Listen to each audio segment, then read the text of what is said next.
Hey guys, welcome to today's video. My name's Kat. As always, thank you for stopping in. Today, we are not in the studio, obviously. As promised, I'm going to take you fishing, and I want to go over my gear with you before we get out onto the lake. Just so you know, I'm an hour and a half north of North Battleford, Saskatchewan in Canada, and this is a great place to go fishing for walleye and jackfish. We've had nothing but success out here, and I just want to share a little bit of my setup with you guys. But before we do that, don't forget to subscribe to this channel for more videos. Alright, let's go check out my gear.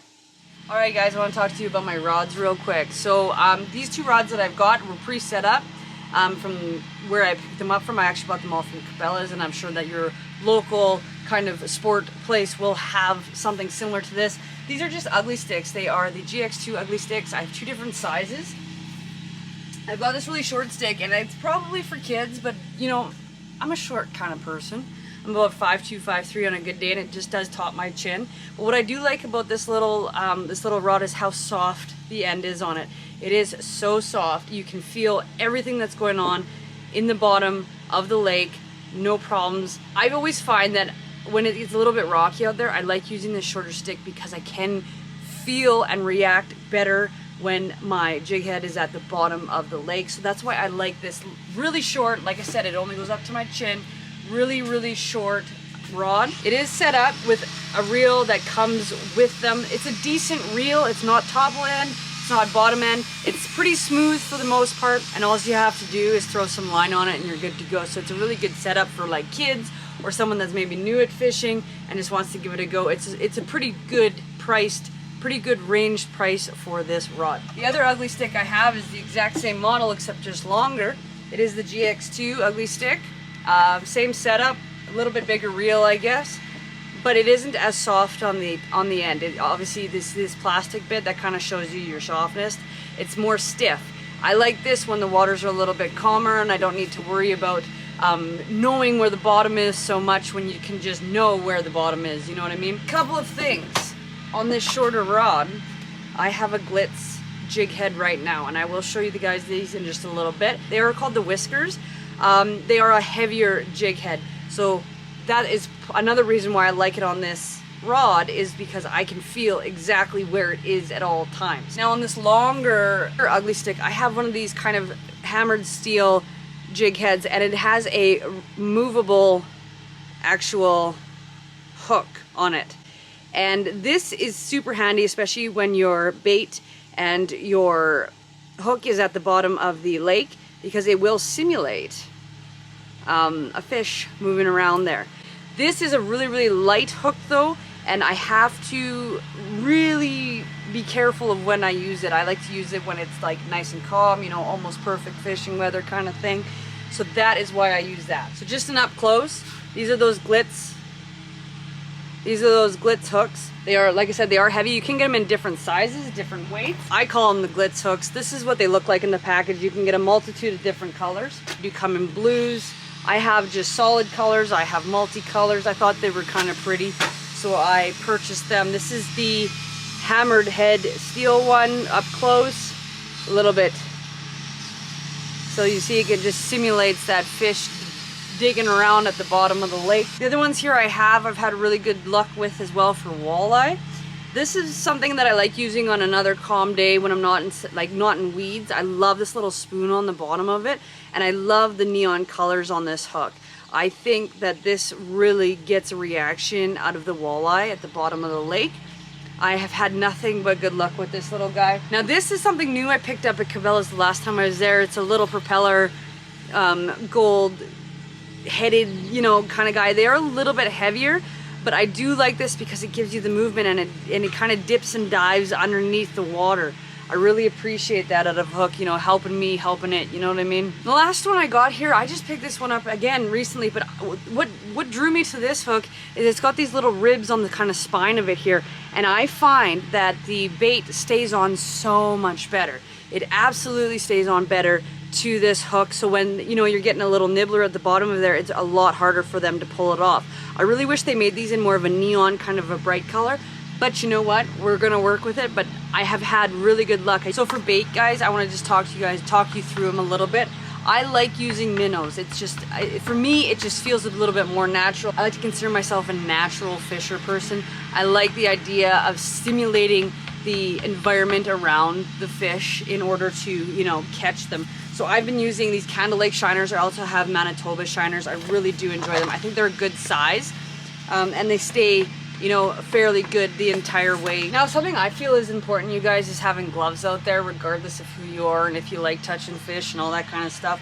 The reason why it protects your hands from the hooks, and you can get blisters and things like that if you're out fishing for a long period of time. So I've got two different kinds here. These are actually just knockoff brand ones, but my problem with them is they are so sticky and so tacky, I can't let go of anything if I want to. They are good if you've got a really big fish or something super slimy. They work really well. But what my go-tos are these Berkleys, and they have been really used, but they've got this black, kind of a medium grip on them. They fit really well, and they really help me out and save my hands. So something important to me is keeping the longevity of the fish I don't keep as well as do keep. And a big part of that is actually making sure I have I'm netting them out of the water once I get them to surface. Now, I've got two different nets here, and I'm going to show you the reasons why I do not like this first net. This first net was gifted to me when I first started fishing, and it is mesh. And you kind of see how the gills of the fish would get really hooked in here, and it's really hard to make sure that they get out into a timely manner if you're not keeping the fish.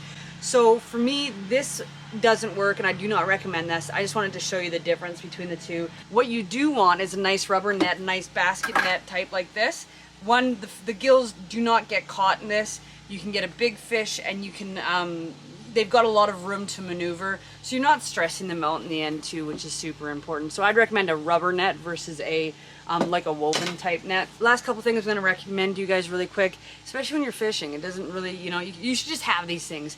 You want some mouth spreaders. The reason why I have these is sometimes those hooks get kind of down towards the gills, like on the inside of the fish, and this obviously is really helpful to do that. You're not ripping things out of the way, and you just kind of spread them nice and easy. The next thing you want to have is a pair of these pliers. I bought these at Cabela's. They were about 20 bucks. What I like about them is they got the rubber handles, so I can be really efficient, really quick getting that hook out of the mouth, and they can be either back in the water or in my live well. The very last thing, and this is super important, especially if you've got restrictions on weights where you're fishing. Each lake will have rules and regulations, and you should check that out depending on what they say you can keep for size and weights and things like that. So make sure you have a measuring tape. I have one of those on my boat now, but this is a scale. This is a digital scale, and this is super helpful. And that way I know that I am taking only what I am supposed to be taking, and I will not, you know, cross that line, because I'm a fisher person who enjoys fishing, but I also want to make sure I keep the longevity of the marine life and the wildlife in the water. So I always want to make sure I follow those guidelines in the fishing regulation and guidebook, and there will be one for each of your areas. So guys, I'm going to show you how I bait my hooks, and I'm going to do it out here so that when we get out there it's not so complicated and confusing. So I've got my hook here. What you want to do is take your hook like this on kind of an angle and go into the mouth of the fish. It might take you a couple of tries, and just keep running that hook into the body of the fish until the head kind of gets up to where these spines are.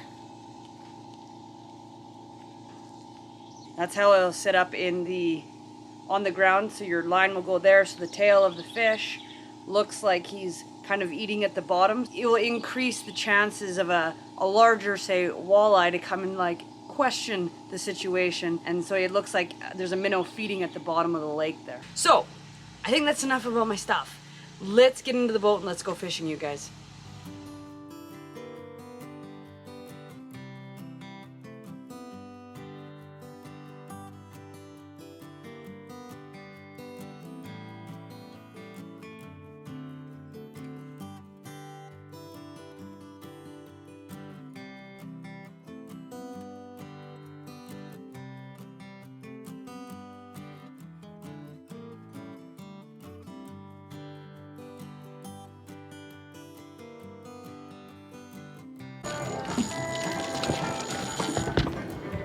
Oh, he took off on me.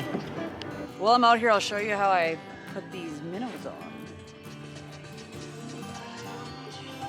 They're starting to get really soft, but actually it kind of works out for me.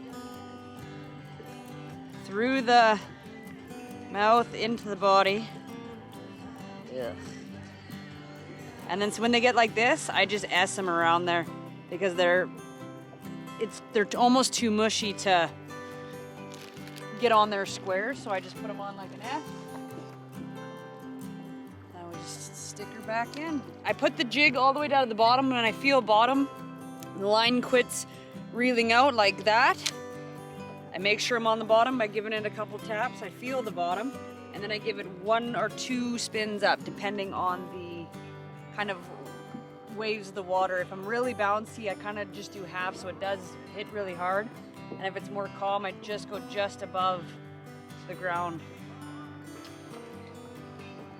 Oh.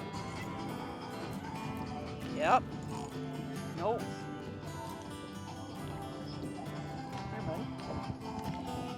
Look at the fins on them. So when you're grabbing a walleye, you want to make sure you get that top fin covered because it is sharp. Wait. Oh. There he went.